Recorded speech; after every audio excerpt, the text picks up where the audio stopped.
Okay, I'm going to go ahead and kick us off. Again, thank you so much for joining us for our Systems for Action Research and Progress webinar series. My name is Carrington Lott, and I am the Deputy Director at Systems for Action. And if you're not familiar with our program office, we are a national research program funded by the Robert Wood Johnson Foundation, and we're housed at the Colorado School of Public Health in the Health Systems Management and Policy Department.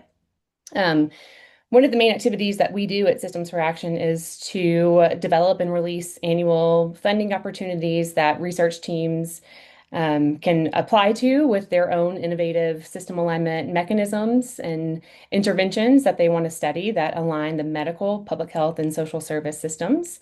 So we've been funding research since 2015 and have a portfolio of over 50 projects that have been funded all across the country to date.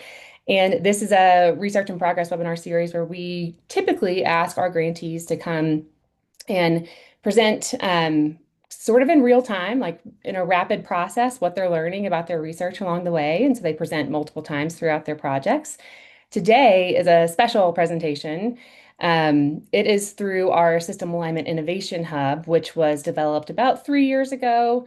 And the whole point of the System Alignment Innovation Hub was to, or is to support community-based organizations that are interested in participating in systems alignment research, whether that's conducting their own research themselves, forming relationships with research partners, or just finding existing research and trying to implement it into their own programs. And so the Innovation Hub offers many different sort of avenues and mechanisms to participate in their program. One of those is the equity capacity building grant process that they started back at the beginning of this year, so early 2025. They heard from a lot of community-based organizations that they were working with that there were just barriers that were related to organizational capacity that was really keeping them from being able to participate in research. And so, in thinking through this, the Innovation Hub developed an equity capacity building grant process using a trust-based philanthropy model, tried to remove a lot of the barriers that are required in order to apply for this more rigorous type research funding, make the process as easy as possible to be able to apply and to communicate what your idea was and how this money could help build your capacity so that you could, your organization could participate in research in the future. So through this equity capacity building grant process, there were 10 projects that were funded, and many of them are going to be presenting in this Research in Progress webinar series over the next couple of months. Today, you're going to be hearing from Thomas Cotton and Larry Washington on the New G movement. Thomas is also a previous Systems for Action grantee, and so he's very familiar with the Research in Progress webinar series. He's come and presented many times, so you might have seen his face before. But he's going to be presenting on some new research that they're doing in this new project. So it's really exciting to have them come and join us. I think that's all I'm going to say about introducing the Equity Capacity Building Grant process and the Innovation Hub. I think just before I hand it over to the team to talk a little bit more, just some housekeeping details. Um, Today's session will be recorded, and we will send out the recording as well as the slides and any other resources that are covered during today's session in an email after today's webinar. And also, if you have questions at any point, we will reserve time at the end of today's session for Q&A. So if you have a question, locate the Q&A box at the bottom of your Zoom screen, pop your question in there, and we will make sure that we save time to address that at the end. Okay, that's it for me. Thanks so much for joining. Thomas, I'm going to hand it over to you. Well, thank you, Carrington. Welcome, everybody. Today we have a presentation about the New G movement. Can't wait to share more with you about it.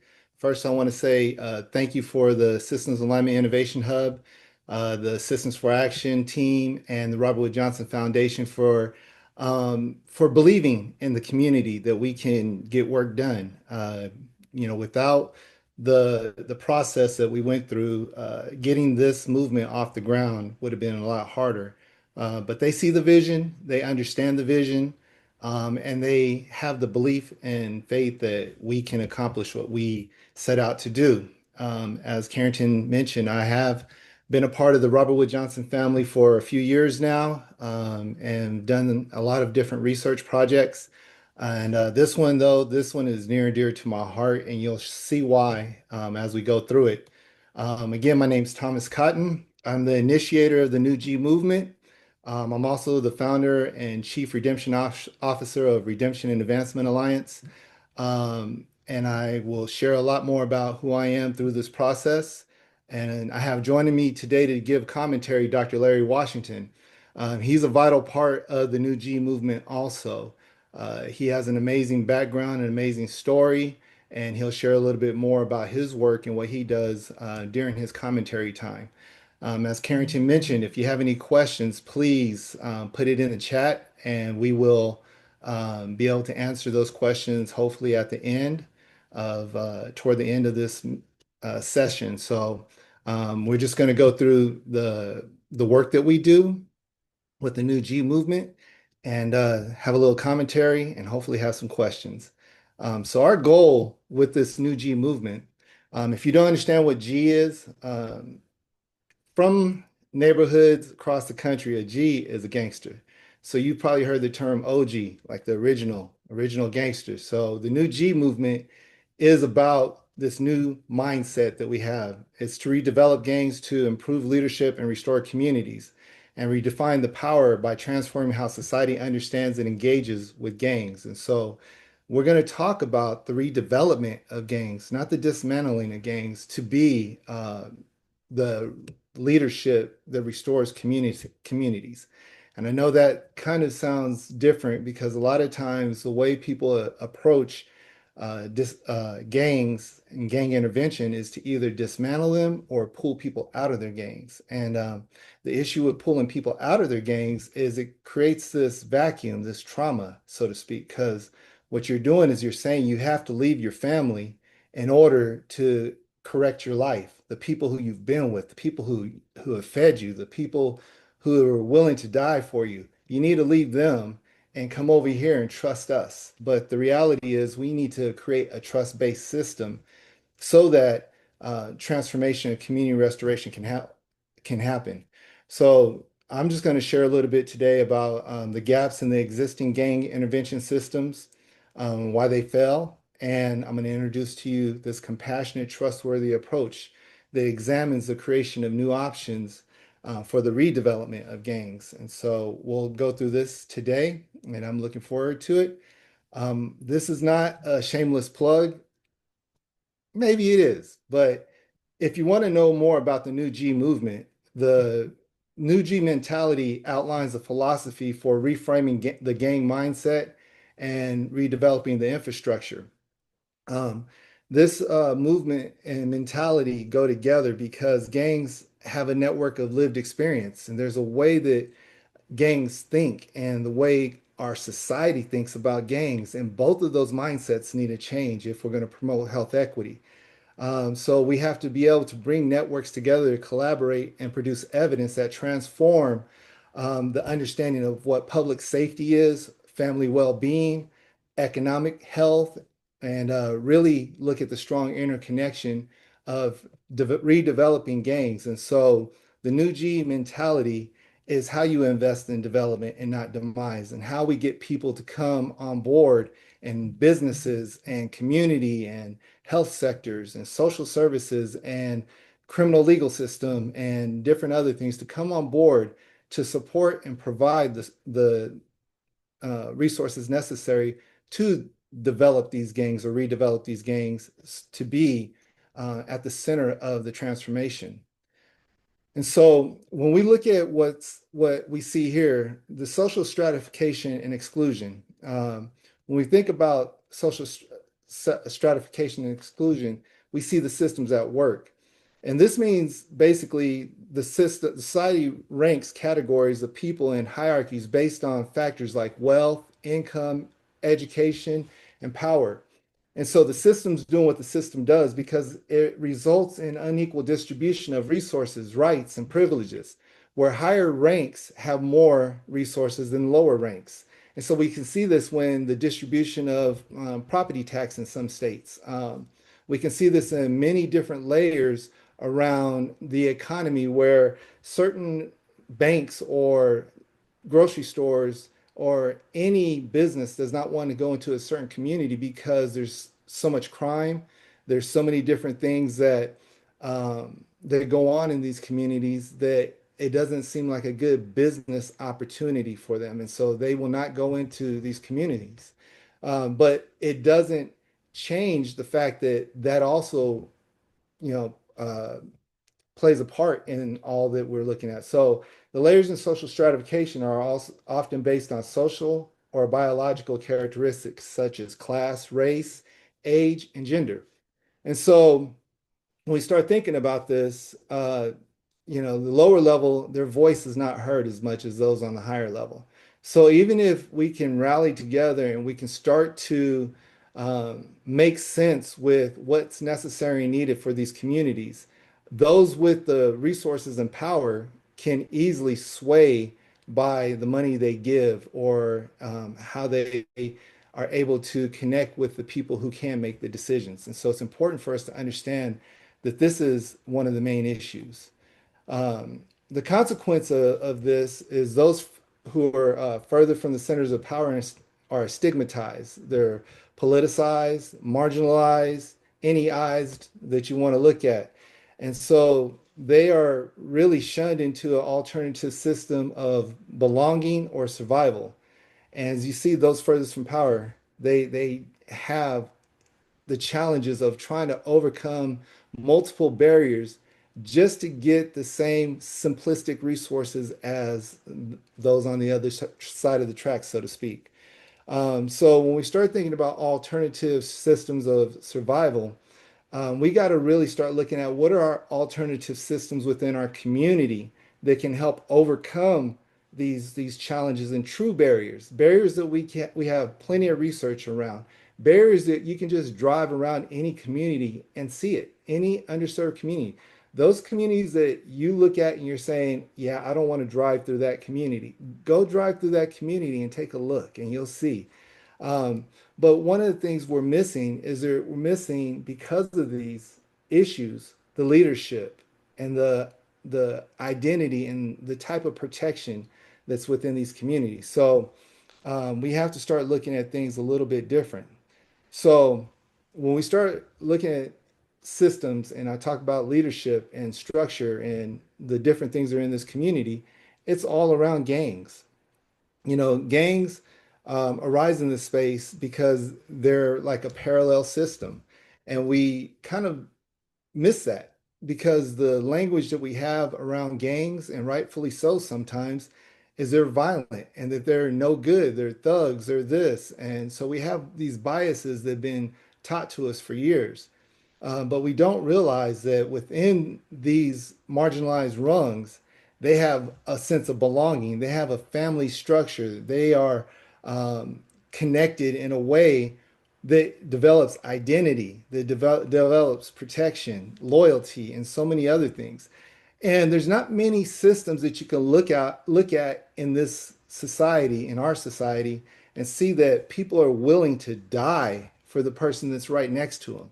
Like, I'm willing to lay down my life for you because we're in this together. We're that deep.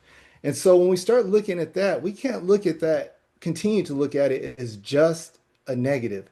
There's so much positivity that goes into that aspect of it. But the way it is developed and carried out and executed, it usually ends up being in a negative sense. It ends up with negative outcomes and so many other things. So what if we, instead of trying to dismantle these parallel structures, we start addressing the underlying exclusion of the from our society? And that's what we have to start looking at because we don't want to. This is like cutting off like your hand getting cut and not addressing the wound or healing the wound. Eventually it's going to get infected, and eventually it's going to start looking bad, and eventually you just want to cut that part of your body off. No, we have to really see that the cuts that have happened over time and everything that has gone on that has happened to these communities and begin to heal those wounds and begin to address the underlying exclusions. And so we have to be able to move those things forward. So when we start thinking about it, society tries to dismantle the structures without healing it. And so we have to begin to remember healing takes place, and if it can hurt, it can heal. And so we have to take time though. This is not this the new G movement and what we're doing within this as far as the research and the systems that we're creating. This is not something that's going to take, 2 years to do, 5 years to do, one funding cycle to do. This is a long-term growth that we need to do because we think about gangs in California. For me, I'm from California, and in my lifetime, I've watched gangs really grow to the point where it was just the LA Crip and Blood thing, and then next thing you know, there was many other gangs in the state, across the country. Now Crips and Bloods are everywhere, and it's taken 50 years to go from the initial beginnings to where we see it today. Well, if we're gonna really redevelop gangs and really create systems that support people, we have to give ourselves time. And I'm looking at the same amount of time that it took to get us to where we're at today. We need to create systems that allow us to redevelop to see a better tomorrow. Give us the same 50 years that has it. And I don't think it'll take 50 years to change a life, but I do believe we can really have a good foundation given that first 50 years. Um, and so when we start thinking about the key data points, gangs, uh, growing up, there was a song called Colors by Ice-T. Some of you all may know it, some of you may not. But there's a verse in it that says, the gangs of LA will never die, just multiply colors. And this is early to mid 80s that was going, I think it was 85 or something like that. And you think about it, if that was 1985, 40 years later, what does it look like? And he wasn't lying. The gangs multiplied and the colors multiplied. Um, and it's because there's a lot of failed systems that multiplied also. There are opportunities to really rebuild the city after the 1992 riots in LA or uprising in LA. There was an opportunity to rebuild, but there was a failed system, there was failed promises, and so many other things that took place. But you know, we have to look at it now. Over 30,000 gangs exist nationwide, which is a 15% increase since 2006. And so when we start looking at the statistics, when you go into statistics around gangs, they're all over the place. But the key thing that we can see is there's a lot of gang members and there's a lot of gangs across the country. But one of the things that stands out is law enforcement documented 69,000 plus violent gang incidents involving youth ages 13 to 16. A few weeks ago, I met with the top gang officer for lunch to just really talk to him about gangs where I'm at. And he and I had a great conversation. He had so much to say about gangs and things that I didn't even know. There's these hybrid gangs. So you have the OG gangs that are the older people who are just like, I'm staying out of the way. I'm not, I'm not about getting into that life anymore. I'm not trying to lose my life. But then you have this hybrid where there's a break off of that OG gang to a point where these are younger guys who are, trying to make things work for themselves, trying to make a name for themselves. And then you have this sub-hybrid gang where there's young kids as young as 13 years old or even younger than that out selling drugs, and they're using social media to do all their work and to do their business and to set up shootouts. And then he was telling me about stories about them setting up shootouts, and it was just crazy. But what we're talking about is we're talking about generational failure. And because our society has failed generations so much that the generations afterwards are going to continue to get worse and worse if we don't do anything. So, because gangs are going to adapt to their environment, they're going to go where they feel um, connected, and so we need to make sure that we understand they're not going to just diminish. Okay, so um, when we have failed solutions, we have to realize that suppression and dismantling are counterproductive. Uh, when people are looking at the dismantling of gangs, It doesn't happen. People have true roots, loyalty. A lot of them, a lot of gang members have tattoos all over them that they're excited to get because they see this is worthwhile for them.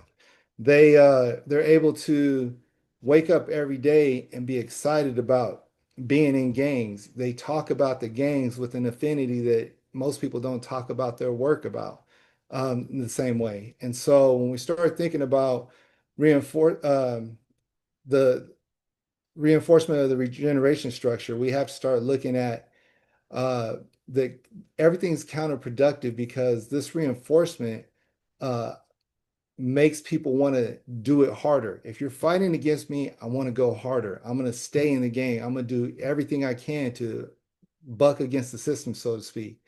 And so, what happens is they strengthen the internal cohesion of those games. And so, when we start looking at the loyalty and everything else, they're continuing to move forward. And so, as we start looking at, when gangs are disrupted, the hybrid gangs, the sub-hybrid gangs pop up, and things become more and more volatile. And so we have to begin to understand like there has to be a better way. And the better way to us is the New G movement. And the New G movement is birthed out of the New G mentality book, but it's also just many different conversations I've had. I've talked to thousands of gang members, thousands. And there are some similarities with all of them. There are a lot that have said, if there was a different way, I would have chose it. If I would have known then what I know now, I would have done something different. The other biggest thing is, do you want to be in a bad situation is a question I ask all of them and up to 15,000, over 15,000 other people, the same question. Do you want to be in a bad situation? No one's ever said yes. And do you want your life to be better? And every single person has said yes. So the truth is, the desire for a better life is in all of us, but sometimes the way we go about trying to get there causes most of our problems. And so we have to focus on redevelopment, generating new forms of knowledge that are grounded in lived experience and community wisdom.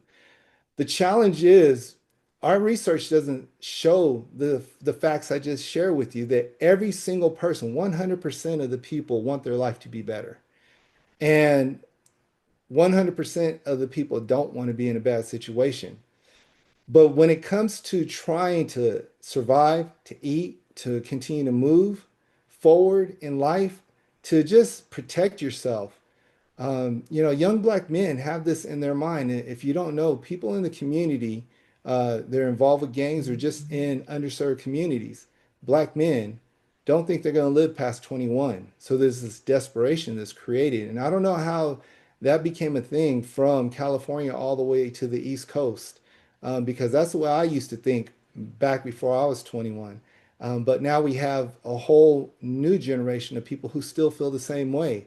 And it's amazing that that number 21 feels like a death sentence to many people. And so it's important that we develop and evaluate models that are focused on dignity, health equity, community redevelopment, economic redevelopment, social enterprise, and then aligning systems of public health, education, social services, medical, criminal legal systems. Those are some of the systems alignments that we want to see through our research. If we can align these multiple systems, through S4A and our systems alignment approach, we had three systems we had to align, which was public health, social services, and medical. But when we start thinking about this group of individuals, what other systems do we need to invite to the table to make sure that we can address some of the issues from the time a child is born and what they're born into and the decisions they have an opportunity to make. And so that also includes the educational system and the criminal legal system. So it's important that we begin to treat people with dignity, and that just means that everybody has something to offer, and we must be able to allow them to be a part of what's offered.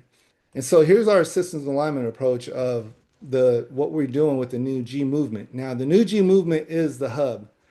And we connect with people that are already doing the work. We're not here to replace the work that's already being done.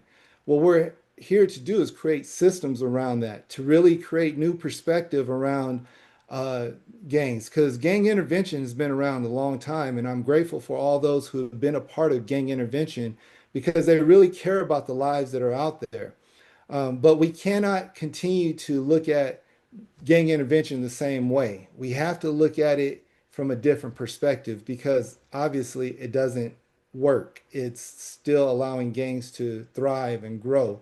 And so this is the perspective that we bring. And so it's important to get the citizens or the street connected individuals for buy-in. We have to have faith in community leaders for buy-in, social services, philanthropic, philanthropic and corporate partners, academic institutions, and public health systems education. And the great thing is, through my work over the last, especially the last 15 years, I've been able to engage all these systems and see how it makes a difference when we start bringing them together and everybody is on the same page as far as recognizing the most important part of the process, which is the person. And so we have to continue to recognize the person and know that this new G individual is out there, that they do have natural leadership. You know, you may have, if you've ever talked about gangs, you may have heard how skill sets transfer. So if a person was a drug dealer, everything that they learned about running that business, that those skill sets transfer to legitimate enterprise. And so we have to be mindful of that. Um, and so you can see here, it's just there's many different ways they can engage and how it looks. When we start thinking about development as an intervention, we have to really begin to rethink the process. Development is important. We have to stop saying the same things over and over and over again and now start to develop a new process that allows us to change systems. I understand the fact that systems need to be dismantled. And we talk about dismantling systems a lot. But those systems are doing exactly what they're meant to do. And when people fight against those systems are going to try to just buckle down and fight back the way they're meant to fight back. And that fight needs to continue on to try to dismantle systems. But one other way that we need to start looking at things is creating new systems that weaken the other systems. And so if we have a new movement where community-led transformation happens from gangs being redeveloped, that begins to develop hubs of leadership, purpose, and community advancement. And those redevelopment of gangs into networks where they are future focused social, economic, and health ecosystems that turn survival structures into systems of thriving. And so we have to start looking at this systems alignment approach of what we're doing and see how can we make this system thrive and quit trying to just gather research for the sake of research and using, um, and let me back up. Also, when we do gather research, let's not forget that the best researchers are those who are connected to the issue.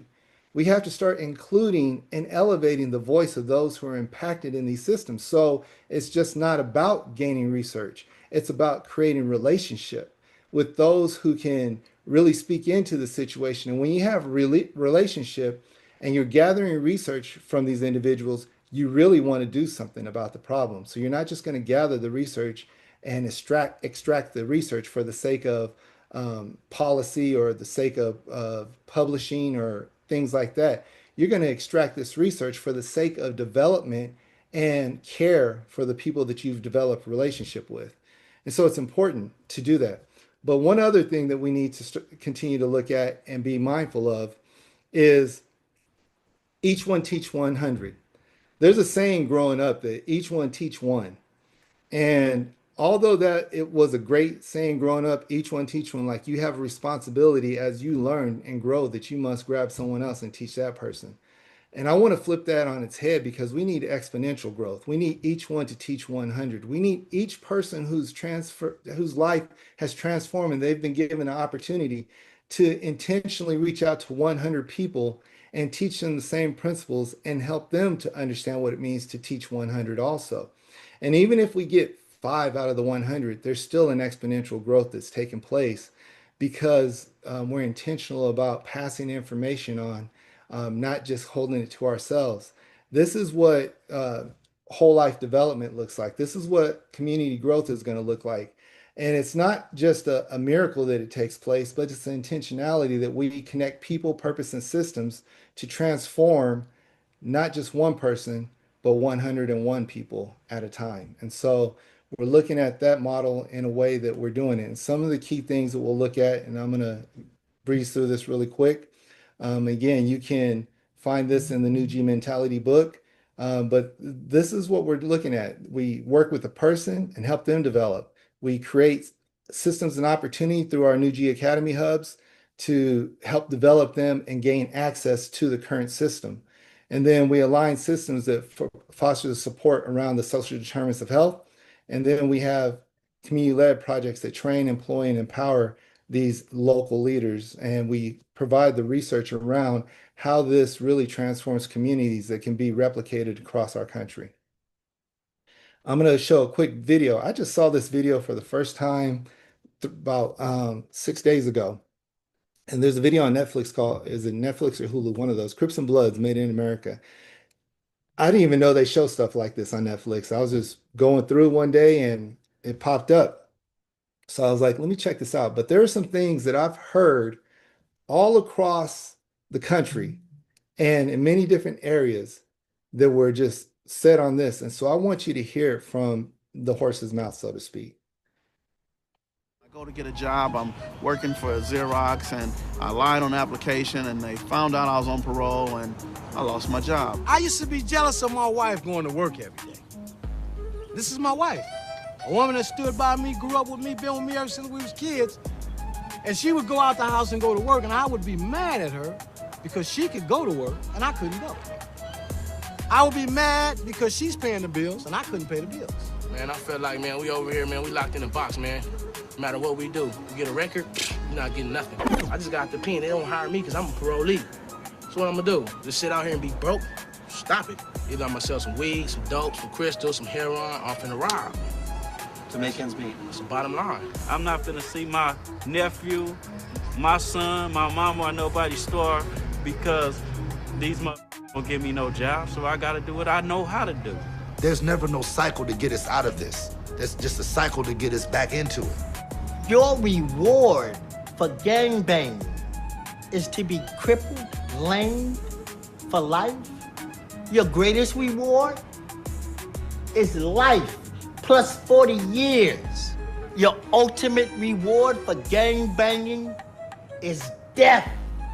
And you don't come back from that. If someone right now said, what do you want in your life?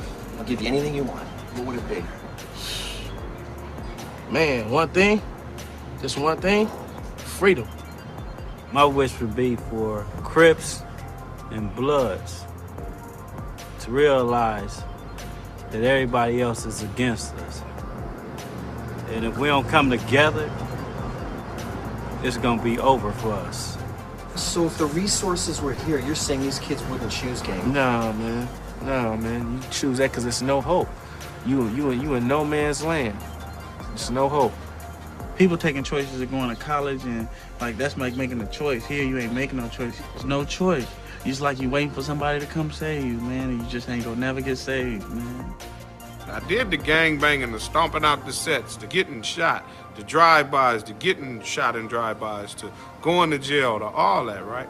But had I had a chance or someone else tell me, fool, you playing the devil's game. Since I've been in the gang, man, I've done been to the county jails, to several penitentiaries, and back and forth through war as far as gunfights and stuff. So this perception that gang banging is wonderful, that it is the lifestyle to live. It's no lifestyle to live, period. So that is from the mouth of those who have lived experience. And I hope that you begin to understand the redevelopment works. It works to the point where the person talking to you was once that person. I have been able to change, develop, get opportunities, the opportunities I never had growing up, and run with those opportunities. The same discipline and loyalty and everything that I had to what I was doing in the streets is the same way that I was able to grow what I'm doing now. I have been able to work within many different institutions, many different ways of engaging life. I've influenced higher education policies, um, programming, historic organizations and so many other things, not just from the standpoint of my lived experience, but taking that lived experience, which no one else can ever buy, and using my mind and the development and the academic opportunities that I had and everything that I've been able to build myself.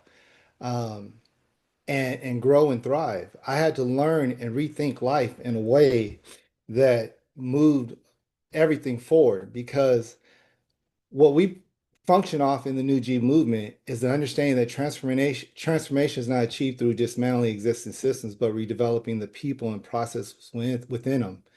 This model also reorients disconnected institutions in healthcare, criminal legal, education, social services, and medical systems.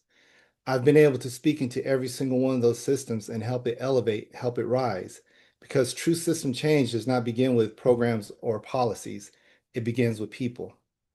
And with that, I'm going to pass it to Dr. Larry Washington to give commentary about the New G movement. Thank you, Dr. Washington. Take it away. Thank you. Thank you. Well, I didn't expect to be so inspired by this conversation. I had my talking points and what I wanted to address, but I think I want to lean more so into personal experience than just like accolades and backgrounds for this conversation. And so to begin, I'm Dr. Larry Washington. I'm a community advocate and co-creator and primary evaluator with Become. Become is a nonprofit organization in Chicago that focuses on community engagement and social change.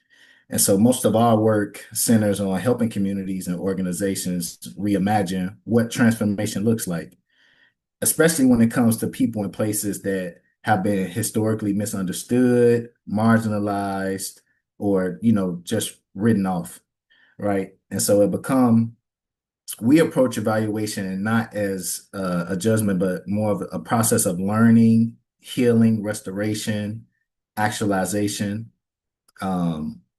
and visioning. And so we work together alongside communities to surface their own wisdom, elevate their local leadership, and build systems that reflect that vision of thriving. And so when I talk about evaluation and evaluating something like the New G movement, we're talking about more than just collecting data. We're talking about tracing conditions. We're talking about inviting the most affected by conditions. And we're talking about setting up systems that are geared towards redemption and real sustainability. So in Chicago, a lot of you may not know, Chicago is one of the most segregated cities in the United States. And early in my childhood development, I was a part of gangs, right? And I didn't realize it, at the time, because that was just a part of, our lifestyle and how we had to create systems to protect one another. But in my community, we were separated. I lived in a predominantly African American community, and we were separated by a train track that was right adjacent to primarily Hispanic community. And so in this location, if you can imagine, a lot of the resources that we needed in as the African American side were on the other side of the train tracks and vice versa. And so one of the many rules that me and a lot of my friends had growing up was that we never crossed the train tracks alone. And that was the first development of our gang, right? And it wasn't intended for any criminal activity. It was just intended so that we can go to McDonald's and get a $1 cheeseburger, and know that we were safe in that regard. And so when I think about just like my growing up and my involvement and connection to gangs, I was first handcuffed in fourth grade, not for anything criminal related, but the criminology of the young black men, right? And that if there was any slight chance that you were involved in something, you were automatically guilty, right? Again, these are all things that are normalized in the neighborhood that I grew up in. My stepfather was a gang chief, and that afforded me a lot of opportunity, in that I had an option that many other of my peers didn't have, right? And I had the opportunity to follow in his footsteps and be involved more in gangs, um, and know that I had like uh, a privilege in that space because he had earned a level of street credit and notoriety in the neighborhood. But I also had that protection to where I could decide if I wanted to do um, sports, or if I wanted to be an academic, or if I just wanted to just be a kid, right? And a lot of my peers, they didn't have that option, right? And these are just things that I'm just living my life and I'm not noticing, but I felt it. I felt the energy. I felt, that's Larry. He's good. In spaces that I went to, they would say like he's good. Don't bother him. Don't worry about him. He's good, right? And that came from just the culture of the gang involvement and the respect that my stepfather had earned.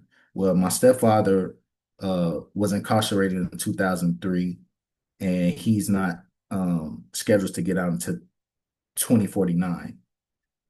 And so that not only shook up my household, but it shook up my understanding of how important and how valuable it is for people to have choice. And my personal journey in academics, as I pursued throughout my educational journey, I also lost a lot of people along the way. And with each individual that I lost, it gave me even more of a desire to stay on the straight and narrow and to live the life that I knew a lot of them wish they had the opportunity to. By the time I graduated from 8th grade, I had lost 3 friends. And by the time that I graduated from high school, I lost 20 friends. And by the time I graduated from my undergraduate degree, the number was up to 50. And so these are all, and many individuals who I grew up playing sports with. We shared meals together. We share visions together. We had similar passions, and I don't consider myself to be any different than them. I don't consider myself to be the smartest of students that I've been connected to, or the smartest of my friends group. I had a lot of opportunities. I had great mentors, and I had just a really hard work ethic. And so bringing in my background and my experience and my knowledge about communities that have been underserved and underrepresented, and these stories that don't make it into a lot of academic spaces are what allow me to have a personal investment and insight into how a movement like the New G movement will work, right? And so it's worth like grounding this work in the research and to discuss how reentry and opportunity, especially for Black men who have experienced incarceration or gang involvement, is such a huge issue, right? There's decades of studies from the Urban Institute and National Institute of Justice that show that reentry is it's rarely a smooth process. And reentry is not just about the individual journey or the willpower or the desire. A lot of it is about this systemic maze and systemic barriers and challenges. And many men return to their communities facing housing insecurity, job discrimination, in that heavy stigmatization of their involvement in gangs, right? And then what Thomas so eloquently articulates is that there's a system and community around them that they've built that is valuable to their survivability, right? We're talking about surviving, right? We're talking about feeding yourself, feeding your family, caring for loved ones, and being a protector, right? Which are many innate character traits of Black men and many of our value systems, right? And so what the reality is that although many people want to get a job and want to be out of this lifestyle, there's not systems in place to support that. And so that's where the New G movement comes in. And this developmental model that offers a pathway of transformation. And so what we want to do is look at this pathway on many different levels. On the individual level, so we're going to look at the shifts in self-perception and like how the experience and knowledge ultimately change how we interact with obstacles, right? And how each of the participants describe their own process of trauma, and how healing could be an intervention to that, how each individual explains and describes their decision making.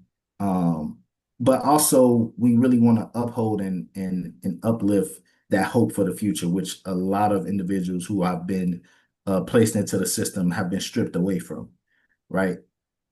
At a group level, we want to examine the brotherhood, right? The accountability, the groupthink, the herd mentality, and using that for positivity, right? And using that towards uplifting one another and building relationships that are grounded in mutual respect, responsibility, and care for one another.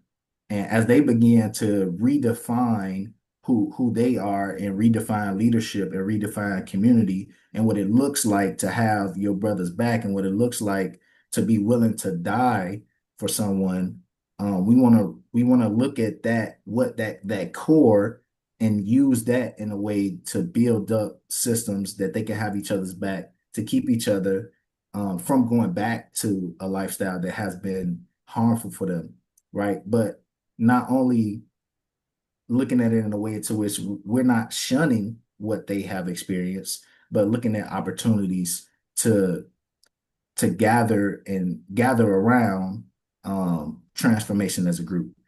And then we also want to look at from an organizational and a systemic level and how institutions can support these new leaders, right? How we can provide opportunities for employment, how we can leverage a lot of faith that many gang members have strong spirituality and beliefs, and how we can use that as a bridge and as a connector to help them to be able to not only improve their own lifestyles, but as Thomas, I love when he uses that phrase, reach one, teach 100, right? And so all of these things are the ways in which we want to evaluate this process and be intentional about involving the G's, because that's what they are, in this process and building something that's going to be sustainable and hopeful and something that they themselves can be proud of and promote, and do the recruitment. And ultimately, one of the things that I love about my organization, Become, and our founder, what she put in our mission is that we want to work ourselves out of a job. And so we'll know the work is done when we don't need to do this type of work anymore. And so thank you all for being here today. Thank you, Thomas, for the invitation. And I love to address any questions, and have deeper conversation about everything that we've learned and shared today. Thank you.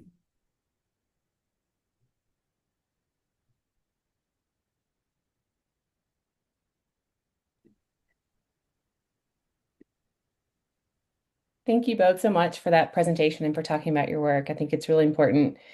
work that you're doing, and also extremely helpful to have your own lived experience kind of thread into this work. It's obvious that you have passion about it and really care about the communities that you're working with. So thank you so much for coming and talking about it. We have entered into the Q&A portion of today. So if you have any questions, please feel free to enter it into the Q&A box and we can make sure to address it.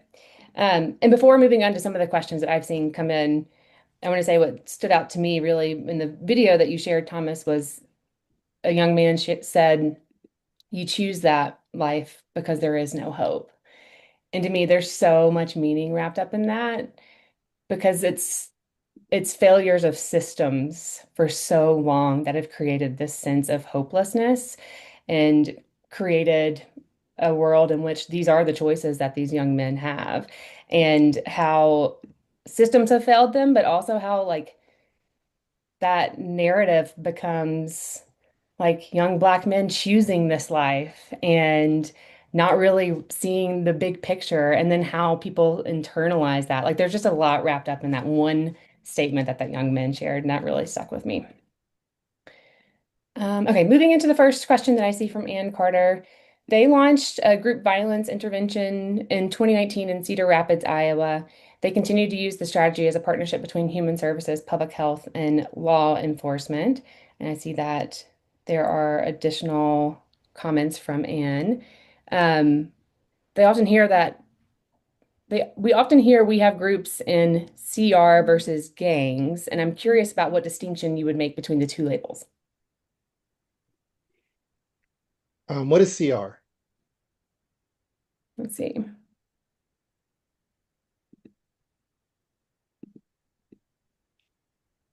I don't see that Rapids? listed. No, it's not. Cedar Rapids. Yeah. So we often hear we have groups in CR Rapids versus gangs. So groups Oh, and gangs. groups versus Oh, gangs. Yeah. yeah, Okay. I got it. Yeah, so in the book we talks about this. Like we're not going to distinguish what a gang is or just people who are affiliated or anything.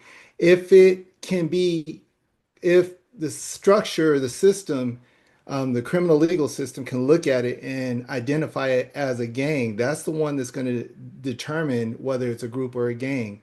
And there's enhancements for gangs and gang members. So don't I hope people don't misunderstand. Like if they're a part of a group or a gang, it doesn't matter because if the system can identify you as gang activity, they're going to put gang enhancements on you if you're ever arrested, and that's where the distinguishing comes from. It's also uh, if you do gang stuff, you're a gang, no matter what you call it. So that's just my opinion. Thanks, Thomas. Larry, do you have anything to add to that, or would you like to move on to No, the next question? yeah, I would just say that according to the FBI, gangs are associations of three or more individuals, and who adopt a group identity to create an atmosphere for fear and intimidation. But like as Thomas alluded to, um, I've been a part of situations where just three or four of my friends were just hanging out together on a corner. And if the police roll up on us and they decide that you three are part of a gang with no affiliation at all, you're considered a gang. So it is literally that simple and easy to be labeled as such. Thank you for sharing that. I don't think I realized the official definition from the FBI of what a gang was and how that can be used very negatively. Okay, I'm going to move on to the next question from Rumana. Thank you so much, Thomas, for this presentation. Amazing insight. Could you please go into the role of the de-implementation when it comes to systems change, especially in the context of gang networks? When we start thinking about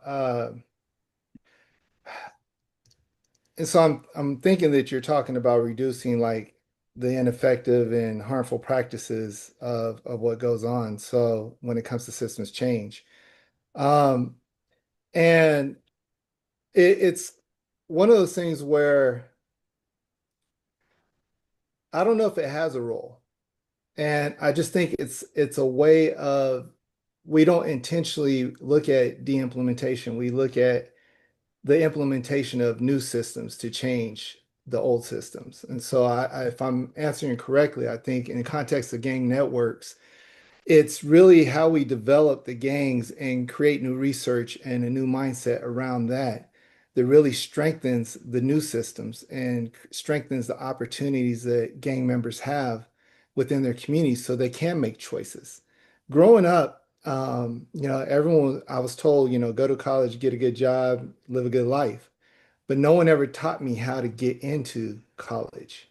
No one ever taught me the steps. No one walked me through those things. So one of the things about how we empower gang members is knowledge and everything else. So I don't know if it necessarily has a role in what we're doing, but I do believe systems change happens when we start changing people and the people stop investing in the old systems. Larry, do you want to add anything to that? No, not at this moment. I think that was spot on. Thank you.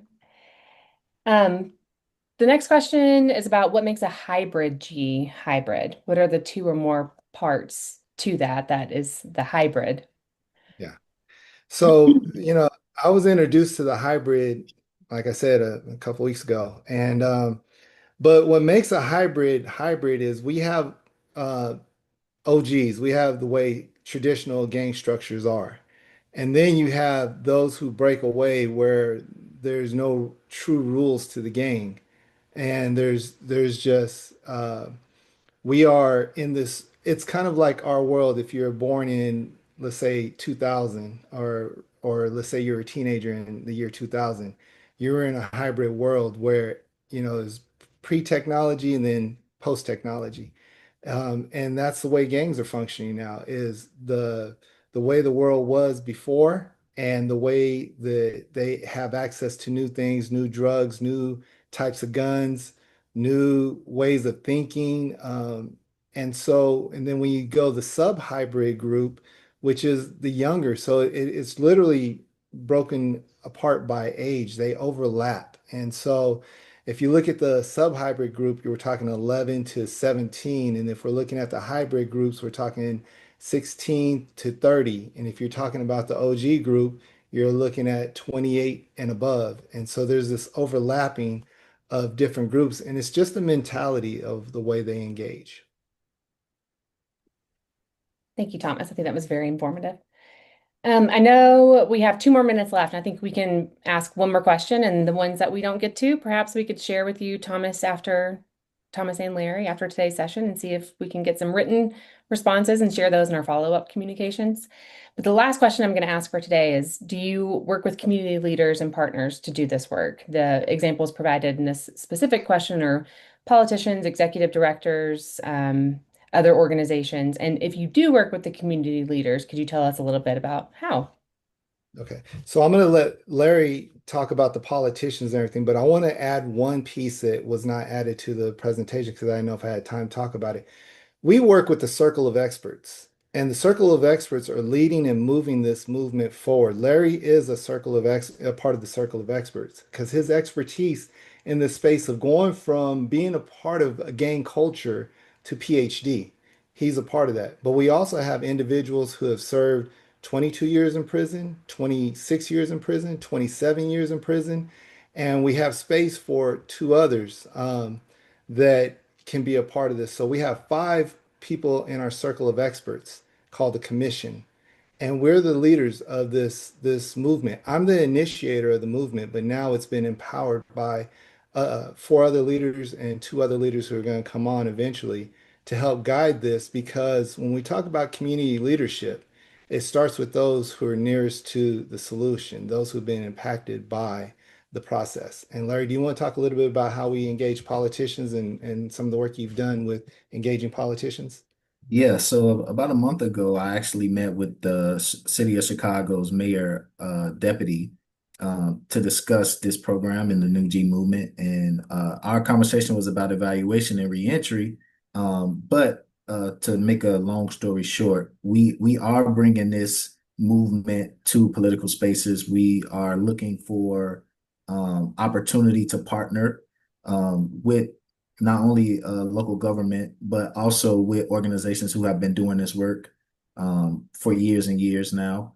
And so we're just wanting to have a space to bring in our redevelopment program and to kick it off. And our plans and our hopes are to get involved with some of the criminal justice systems and get an inside presence into some of these spaces that we can really lean towards this redevelopment process. Great, thank you. I know we're 1 minute over, so I'm going to go ahead and close this out today, but thank you so much, Thomas and Larry, for coming and giving an update on your work. I'm sure we'll have you on in the future to give some updates on some of these partnerships you formed and what's going on after this presentation. But again, this is a series of the Research and Progress webinar that we host at Systems for Action, where we'll be having equity capacity building grantees come on and present. And I know that my colleague, Sadina Belmashkin, will include links to the future presentations that we have. But thank you so much for attending today, and we hope you have a great rest of your Wednesday.